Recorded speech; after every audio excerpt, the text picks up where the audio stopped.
سامعین محترم، حضرت سیدنا امام مسلم بن عقیل رضی اللہ تعالیٰ عنہ اور آپ کے بچوں کی شہادت ہو جانے کے بعد امام مسلم نے جو پہلے شہادت کے خط لکھا وہ خط امام عالی مقام کے پاس قاصد کے ذریعے پہنچا۔ حضرت امام عالی مقام نے جب خط کو پڑھا تو آپ نے فوراً اپنے اہل بیت کو کوفہ جانے کے لیے تیاری کرنے کا حکم فرمایا۔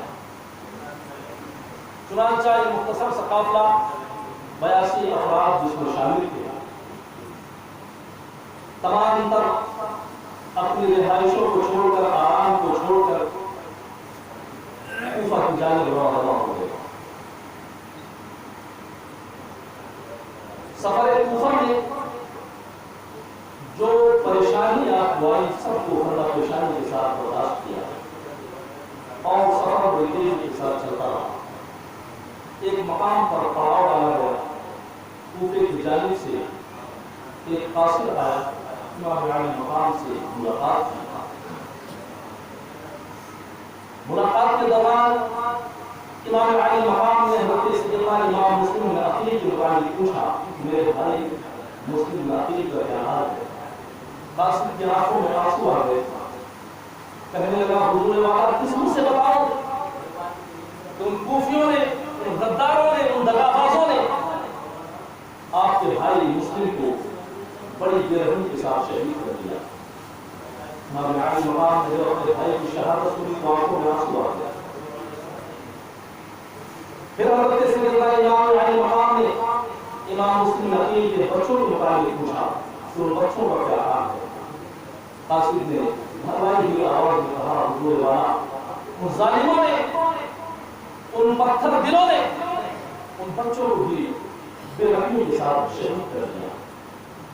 امام عالی مقام کے آنکھوں سے آنسو بہ رہے تھے، بچوں کی شہادت سنا تو مزید اور آنکھوں میں روانی آ گئی، آنکھوں میں آنسوؤں کے سیلاب آ گئے۔ آنسوؤں کو اپنے دفتار میں جذب کیا، کھڑے ہوئے خیمے کے اندر جانا ہی چاہ رہے تھے کہ خیمے کے دروازے پر امام مسلم بن عقیل کی شہزادی کھڑی نظر آئی۔ امام عالی مقام نے جیسے ہی نظر امام مسلم بن عقیل کے شہزادی پر ڈالی، خود بخود آنکھوں سے آنسو بہہ گئے۔ بچی نے جب دیکھا کہ چچا جان رو رہے ہیں، وہ عرض کرتی ہے، چچا جان آپ مجھے دیکھ کر اس طریقے سے کیوں رو رہے ہیں جیسے کوئی یتیموں کو دیکھ کر رویا کرتا؟ یہ چچا جان کہیں ایسا تو نہیں ہے کہ میرے سر سے باپ کا سایہ اڑ گیا ہے، کہیں ایسا تو نہیں ہے کہ میں یتیم ہو چکی ہوں، کہیں ایسا تو نہیں ہے کہ ظالموں نے میرے باپ کو شہید کر دیا۔ امام عالی مقام نے کہا، بیٹی جب کبھی تمہیں اپنے باپ کی یاد آئے تو مجھے یاد کر لینا، آج سے میں تمہارا صرف چچا نہیں ہوں بلکہ تمہارا باپ بھی ہوں، اس لیے کہ ان ظالموں نے تمہارے والد محترم کو شہید کر دیا۔ بچی نے جب اپنے باپ کی شہادت کی خبر سنی تو بے ہوش ہو گئی، چیخ مار کر بے ہوش ہو گئی۔ کچھ دیر کے بعد جب ہوش آیا بچی نے اپنے بھائیوں کے بارے میں پوچھا کہ میرے بھائیوں کا کیا حال ہے؟ امام عالی مقام نے فرمایا کہ شہزادی جب کبھی تمہیں تمہارے بھائیوں کی یاد ستائے تو تم میرے بیٹے علی اکبر کو دیکھ لینا، میرے بیٹے علی اصغر کو دیکھ لینا، اس لیے کہ ان ظالموں نے تمہارے بھائیوں کو شہید کر دیا۔ یہ خبر جیسے ہی اہل بیت کے خیموں میں پہنچی ایک کوہرام سا برپا ہو گیا، ہر آنکھ میں آنسو۔ امام عالی مقام نے تمام اہل بیت کو یکجا کیا اور نصیحتیں کی کہ دیکھو یہ تو ابھی شروعات ہے، اس سے بڑے بڑے امتحانات سے ہمیں بھی گزرنا ہے، لہذا ہمارے پاس صبر اور استقامت کے علاوہ کوئی دوسرا چارہ نہیں ہے۔ صبر کا دامن اپنے ہاتھوں میں تھامے رہو اور اللہ کی ذات پر بھروسہ رکھو۔ چنانچہ آپ نے وصیت فرمائی۔ کچھ دیر کے بعد پھر یہ مختصر سا قافلہ اپنی منزل کی طرف روانہ ہو گیا۔ چلتے چلتے جب کوفہ 2 منزل قریب رہ گیا تو عرب بن ریاحی سے ملاقات ہوا۔ یہ عرب اس وقت ابن زیاد کی طرف سے سپاہیوں کا سپہ سالار تھا. ابن زیاد نے اسے 1000 کا لشکر دے کر بھیجا کہ جاؤ اور امام عالی مقام کو گرفتار کر کے لاؤ. اور میں جب دیکھا امام عالی مقام یہاں تشریف فرما ہے, قریب گیا, گفت و شنید کا سلسلہ شروع ہوا. امام عالی مقام نے سارا واقعہ بیان کیا. یہاں ہم اپنے مرضی سے نہیں آئے ہیں, بلکہ ہمیں ان کوفیوں نے بلایا ہے. یہ خطوط دیکھو, انہوں نے 1 نہیں 2 نہیں 150 200 خطوط بھیج کر ہمیں یہاں بلایا. امام عالی مقام نے سارے خطوط کو جو ہے حر کے سامنے بھیج کر دیا. حر نے ان خطوں سے لاعلمی کا اظہار کیا کہ مجھے اس کے بارے میں کچھ نہیں جانتا. اسی اثنا میں ظہر کا وقت ہوا. امام عالی مقام نے نماز ظہر پڑھائی. حر نے بھی امام عالی مقام کی ابتدا میں نماز ظہر ادا کی.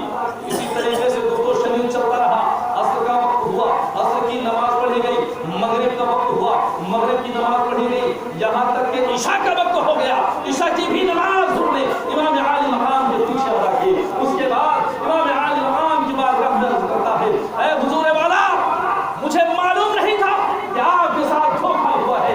اے امام عالی مقام, آپ اپنے قبیلے کو لے کر, آپ اپنے افراد کو لے کر, آپ اپنے اہل خانہ کو لے کر رات کی تاریکی میں کسی اور طرف چلے جائیں, میں اپنی فوج لے کر واپس چلا جاؤں, کیونکہ مجھے معلوم نہیں تھا کہ آپ کے ساتھ دھوکہ ہوا ہے. حضرت امام عالی مقام نے اپنے اہل بیت کو چلنے کا حکم فرمایا.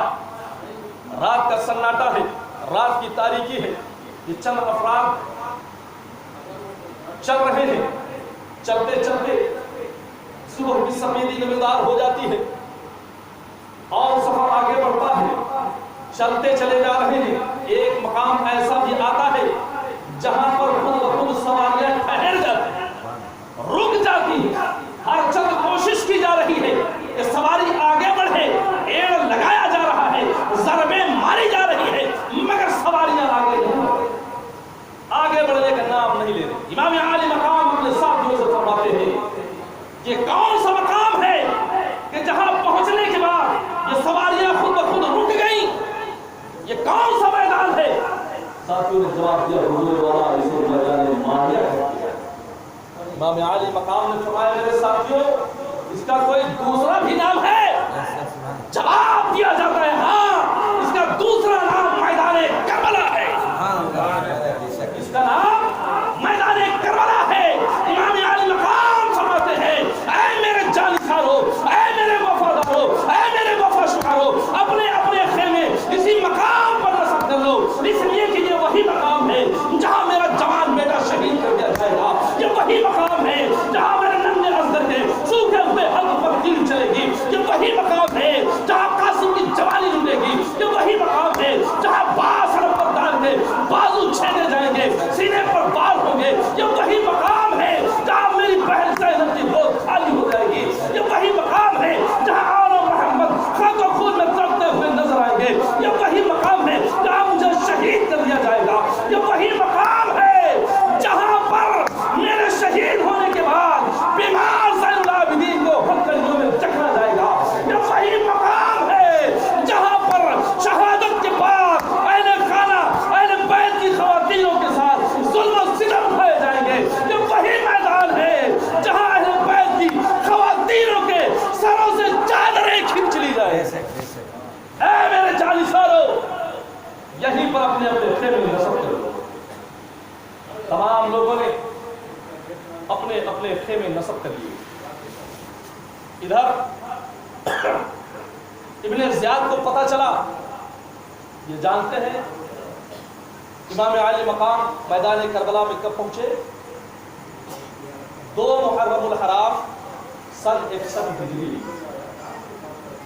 2 محرم الحرام سن 61 ہجری میں امام عالی مقام میدان کربلا.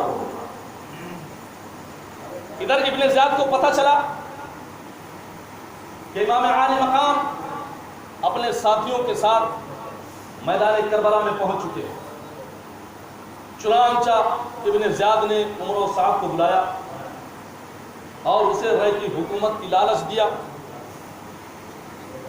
دینار و درہم کا لالچ دیا، دولت کا لالچ دیا، اور 22,000 کا لشکر جرار دیا، ساز و سامان کے ساتھ، ہتھیاروں کے ساتھ، کہ جاؤ امام عالی مقام کے مقابلے میں اور جا کر ان سے یزید کی بیعت قبول کرو۔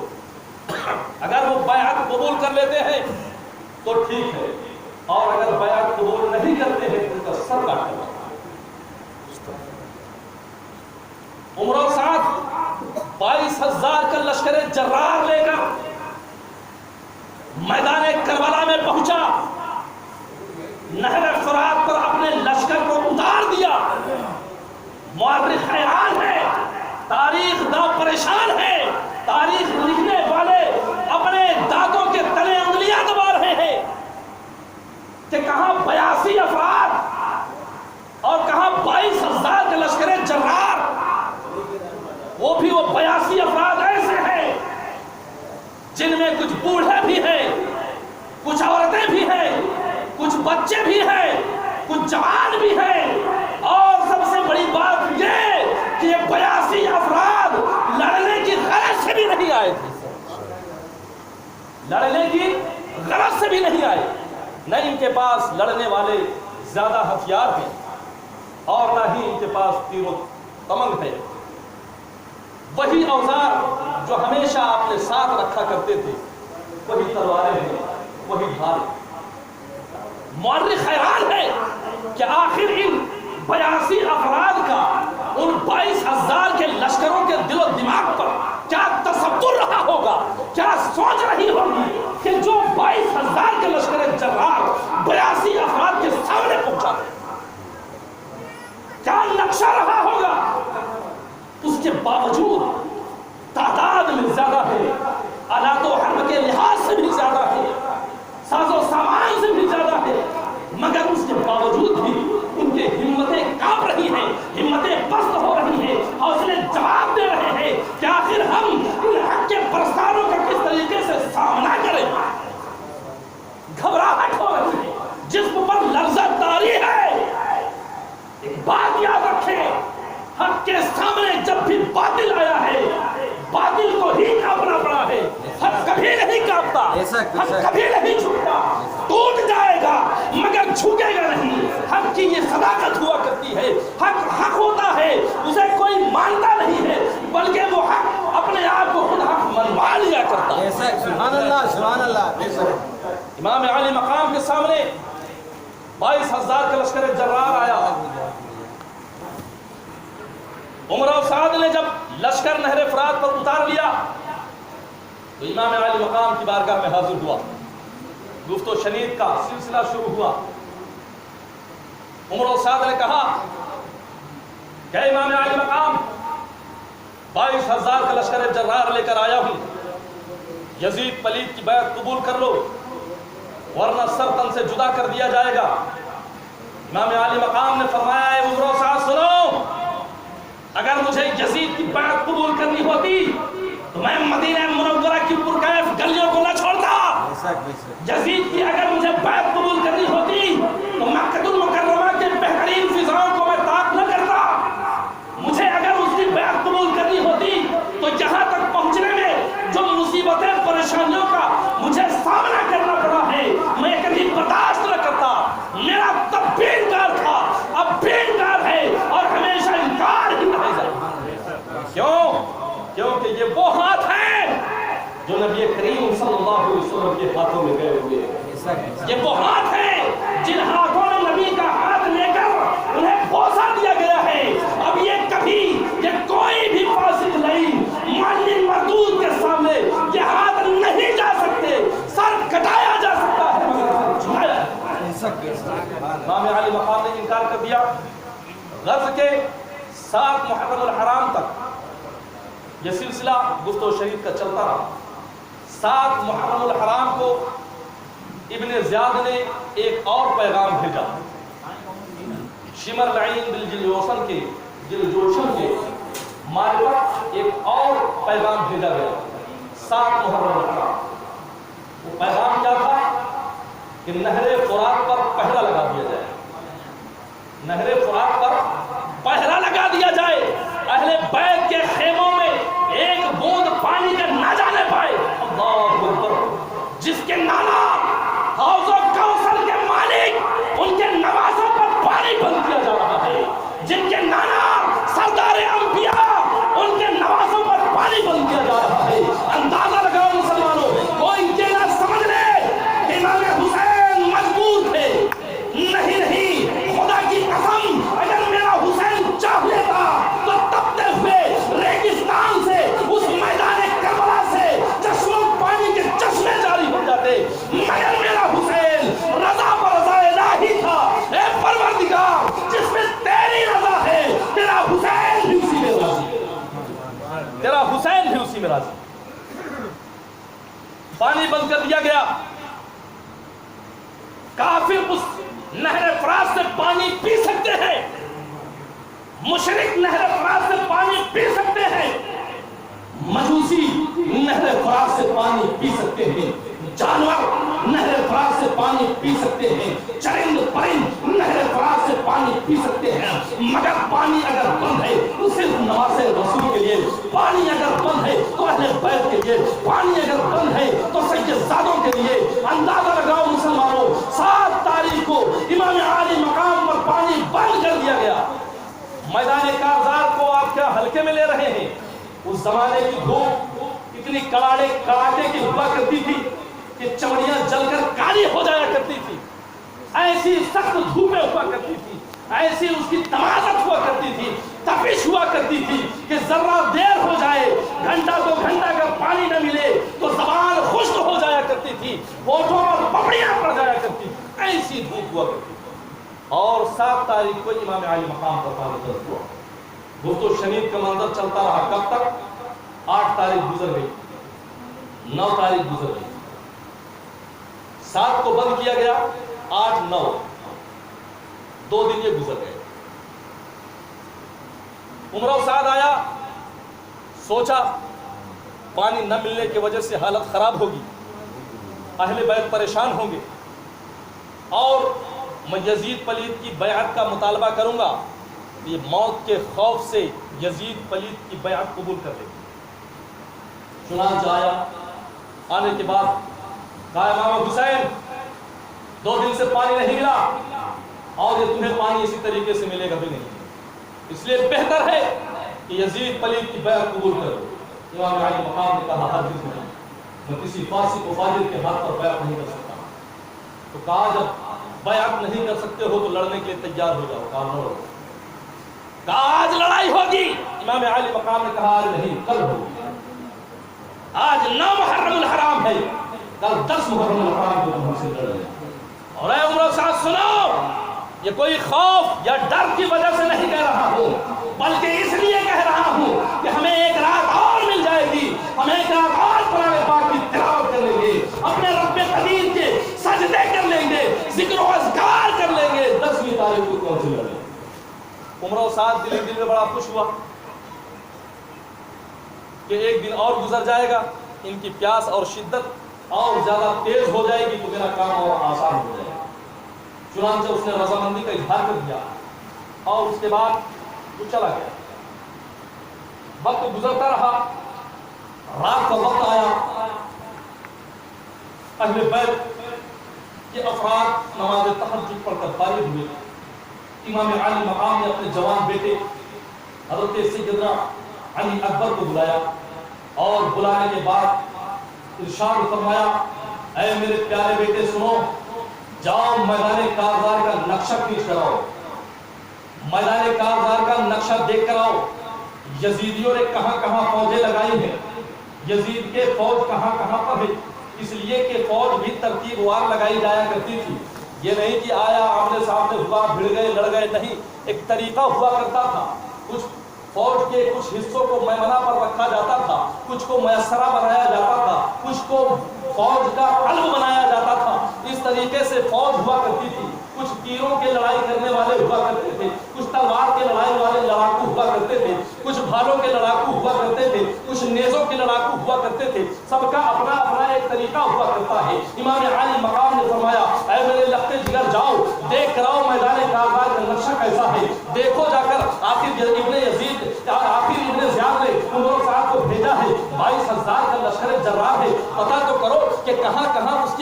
اکٹھا ہے. حضرت سیدنا علی اکبر جاتے ہیں, رات کا سناٹا ہے, کیا دیکھتے ہیں نہر فرات پر پہرا لگا ہوا ہے, چاروں طرف اشکیا ہیں, چاروں طرف تلواریں دکھ رہی ہیں, تلواریں چمک رہی ہیں, نیزے کو نوکے نیزے چمک رہے ہیں, تیریں چمک رہی ہیں, بھالے چمک رہے ہیں. کچھ افراد لے کر کھڑے ہیں, کچھ افراد لیٹے ہوئے ہیں, کچھ سیر و تفریح کر رہے ہیں, کچھ بیٹھے ہوئے ہیں. غرض کے چاروں طرف نظر دوڑائی جا رہی ہے. میدان کربلا کے چاروں طرف اشکیا ہیں, چاروں طرف یزیدی فوج ہے اور نہر فرات پر بھی پہرا لگا ہوا ہے. مولا علی حضرت سیدنا علی کرم اللہ وجہ الکریم کے پوتے حضرت سیدنا علی اکبر سے ہر طرف جو ہے نظر دوڑا کر دیکھ رہے ہیں, میدان کارزار کا نقشہ کھینچ رہے ہیں. اور جیسے ہی نظر میدان کارزار کے بیچوں بیچ میں پڑتی ہے, اچنبھے میں پڑ جاتے ہیں, تعجب کرنے لگتے ہیں کہ آخر اتنا سناٹا ہے, رات کی تاریکی ہے, چاروں طرف فوج بیٹھی ہوئی ہے, تلواریں لیے ہوئے ہیں, نیزے لیے ہوئے ہیں, تیروں کی بارشیں ہو سکتی ہیں, مگر یہ کربلا کے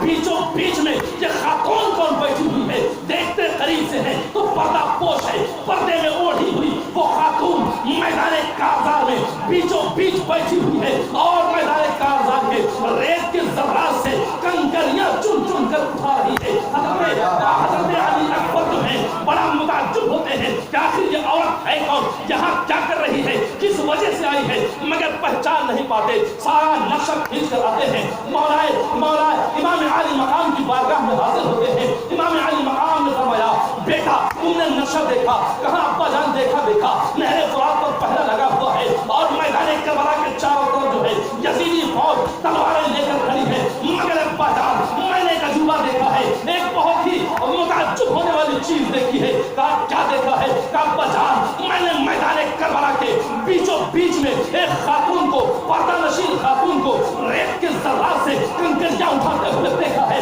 حضرت سیدنا امام علی مقام نے جیسے ہی سنا کہ ریت کے ذرات سے کنکریاں چنی جا رہی ہے, پردہ نشین خاتون ہے, حضرت امام علی مقام کے آنکھوں سے یک بار کی آنسو ٹپکنے لگتے ہیں. فرماتے ہیں, بیٹا تم نے اسے پہچانا؟ کہا بجان نہیں پہچانا. کہا نہیں پہچانا؟ اے میرے لگتے جگر, اے میرے نور نظر, وہ کوئی اور خاتون نہیں ہے بلکہ میری ماں فاطمہ الزہرا ہے جو کربلا کے ریت کے ذرات سے کنکریاں اٹھا رہی ہے, اس لیے کہ کہیں یہ کنکریاں میرے حسین کو نہ چن جائے. نعرہ تکبیر, نعرہ تکبیر, نعرہ رسالت, علی کلزگار, امام کلزگار, نعرہ تکبیر. میری ماں فاطمہ الزہرا ہے جو ریت کے ذرات سے کنکریاں اٹھا رہی ہیں, اس وجہ سے کہ کہیں یہ کنکریاں میرے حسین کو نہ چن جائے. امام علی مقام سبحان اللہ, سبحان اللہ. آنکھوں میں آنسو لے لیے زار و قطار رو رہے ہیں. رات دھیرے دھیرے ڈھلتی چلی جا رہی ہے. نماز نفل میں پہلے بیت کے افراد مشغول ہیں. نماز نفل ختم ہوئی, نماز فجر کا وقت شروع ہوا. علی اکبر نے فجر کی اذان کہی, حق کے امام نے امامت فرمائی. امام حسین کی امامت میں اقتداء میں تمام اہل بیت نے نماز فجر ادا کی. اور جیسے ہی نماز فجر ادا کی, نقارے جنگ بنا دیا جاتا ہے. عمر اور سعد کی طرف سے تیر چلائی جاتی ہے. اعلان کرتا ہے, اے یزید کے فوجیوں, گواہ رہنا, اہل بیت کی جانب سب سے پہلا تیر میں نے چلایا. نقارہ جنگ بنا دیا گیا. امام علی مقام نماز سے فارغ ہونے کے بعد اتمام حجت کے لیے میدان کربلا میں جاتے ہیں اور ان یزیدیوں سے مخاطب ہو کر فرماتے ہیں, اے یزیدیوں سنو, تمہیں پتا ہے میں کون ہوں, تم اچھے طریقے سے جانتے ہو میں کون ہوں. جس نبی کا تم کلمہ پڑھتے ہو اسی نبی کا میں نواسا ہوں. جس نبی پر تم نے ایمان لایا ہے اسی نبی کا میں نواسا ہوں. تم اچھی طریقے سے میری فضیلت بھی جانتے ہو, میری شان بھی جانتے ہو, میری عظمت بھی جانتے ہو, میرے باپ کو بھی جانتے ہو, میری ماں کو بھی جانتے ہو, میرے نانا کو بھی جانتے ہو. تم جانتے ہو کہ میں فاطمہ الزہرا کا بیٹا ہوں. تم جانتے ہو میں حیدر کرار کا لگتے جگر ہوں. تم جانتے ہو میں رسول پاک کا نواسا ہوں. تمہیں معلوم ہے کہ نبی کریم صلی اللہ علیہ وسلم کی